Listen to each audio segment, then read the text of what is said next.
మానవుడు తన మనసు చుట్టూ ముసురుకునే కామ, క్రోధ, లోభ, మోహ, మదమాత్సర్యాలనే అరిషడ్వర్గాలను పక్కకు నెట్టి దాని ప్రభావం నుండి బయటపడే కొద్దీ మనిషిలోని పరమాత్మ స్వరూపమైన ఆత్మ ప్రకాశించటం మొదలవుతుంది.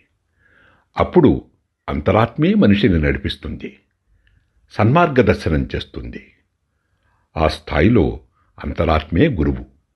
ఇది ఒక సాధనే. మనల్ని మనం అనుక్షణం పరిశీలన చేసుకుంటూ అరిషడ్వర్గాల ప్రభావం నుండి బయటపడటమే ఈ సాధన రహస్యం.